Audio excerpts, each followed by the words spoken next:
एकनाथ शिंदेही काँग्रेसच्या वाटेवरती होते असा दावा करून काँग्रेस नेते हुसेन दलवाई यांनी खळबळ उडवून दिली आहे। पृथ्वीराज चव्हाणांच्या कार्यकाळामध्ये दलवाई काँग्रेसमध्ये यायला तयार होते, मात्र काँग्रेसमधील काही जणांनी विरोध केल्यामुळे त्यांचा पक्षप्रवेश झाला नाही असं दलवाई म्हणाले।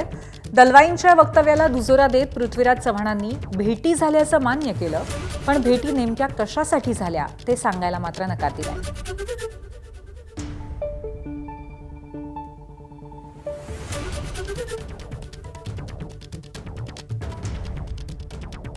पृथ्वीराज चौहान साहब जब चीफ मिनिस्टर थे तो एकनाथ शिंदे साहब भी कांग्रेस में आने के लिए तैयार थे। वो बोले कि मुझे अगर लेंगे तो पूरा ठाणे डिस्ट्रिक्ट और पालघर मैं आपके साथ लाऊंगा, वहाँ की सारी कॉरपोरेशंस लाऊंगा। ये सब बातें उन्होंने की थी, लेकिन हमारे कुछ लोगों ने उसको विरोध किया और इसीलिए आज सरकार उनकी बैठी है, नहीं तो ये सरकार काँग्रेस की होती। असं म्हणायचं का गोपीनाथ मुंडेप्रमाणे एकनाथ शिंदे सुद्धा काँग्रेसमध्ये? मी त्यावर काही बोलणार नाही।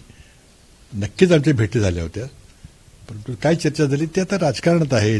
आमचे मित्र आहेत, नेते आहेत, त्यामुळे आता काय आम्ही वैयक्तिक कामाच्या निमित्ताने झाली होती का पक्षांतर किंवा इतर याच्यात? ते तुम्हाला कामाच्या निमित्त होत राहते, ते काय अधिकार त्यांचा आमदारांचा असतो।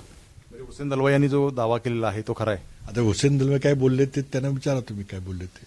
त्यांचं म्हणणं हेच होतं की एकनाथ शिंदे काँग्रेसमध्ये यायला तयार होते आणि तुमच्या नेतृत्वात सगळं ते काय सुरू होतं। मला बोलणं उचित ठरणार नाही।